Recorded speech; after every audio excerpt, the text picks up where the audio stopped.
Good morning and welcome to your Farm and Home Show. My name is Joanna and this week we're visiting with Julie Brown, Warren County 4-H Youth Development Agent. Good morning, Julie. Good morning, Joanna. Now, Julie, it's kind of hard to think about 4-H kickoff because you just got back from camp, going into fair, but it'll be here before we know it. It will be here. I mean, if you stop and think about it, school's going to start in what, 2-3 weeks, something don't talk like that. about it. So it will be here before we know it. So, and the 4-H year starts September 1. So it's time to kind of, put ourselves back in gear, start, put those kids back to bed on a normal routine, those types of things.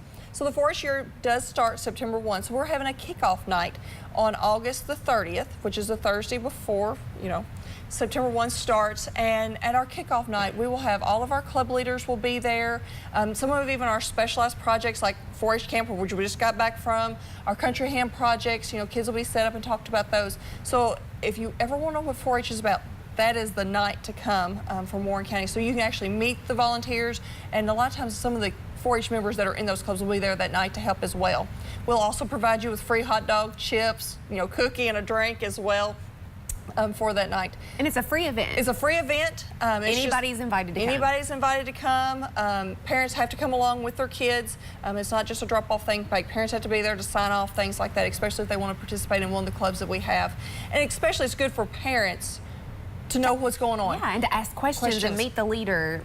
So some of the clubs, meet at the Warren County Extension Office. Some of the clubs may meet at their school. Some of the clubs may meet at a community center. So you kind of need to know what times and where those meet and what works best with your child's schedule. Julie, earlier in the week we talked about all the different projects that you can enter into the fair, and kind of the state fair is the culmination of all of our year's worth of work. But if somebody's watching and they said, I'm a photographer, I would like to teach kids how to take pictures, this would barely be the perfect opportunity to get one of those clubs set up. Yes, this is a perfect time. We always kind of hold off. I'll have a new club that's starting up. I have an environmental club that's going to start up this year. We have an entomology club that's going to start up this year.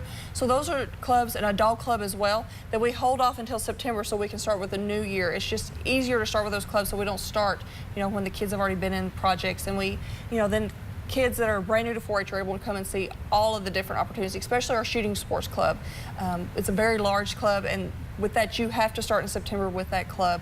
You can't join in March just because we've already had those safety lessons and things like that. So if you want to be involved in our shooting sports project, our shooting sports program, you have to start in September with those clubs. All right, so tell us about, now when is this, you said August the 30th. What time of day? It's from 6 to 8, so it's after school. Obviously, if you're playing fall ball, those types of things, it may interfere with that, but hopefully it'll be after school, after we as parents get off work. Come on out to the extension office, pick up your kids, come and have supper on us and learn all, what is offered in 4-H.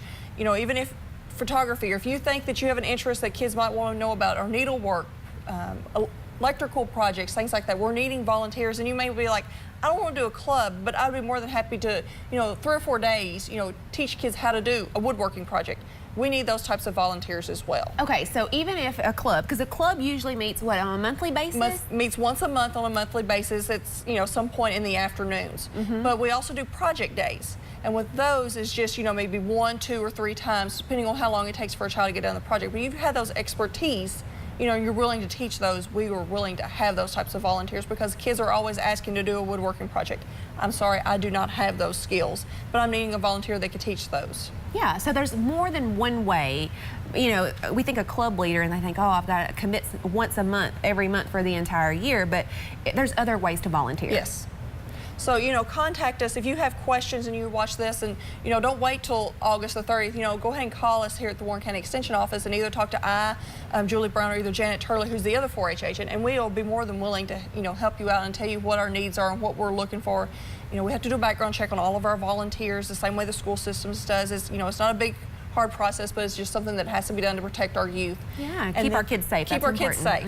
And then we can, hook you into how we need, to use you as a volunteer. Yeah, find a good balance that will work great for both parties. And the end game here is to teach kids great skills that they can carry with them throughout their entire life. And you and Janet do a great job of that, along with your hundreds of volunteers Yes. that make all Yes. of these programs possible.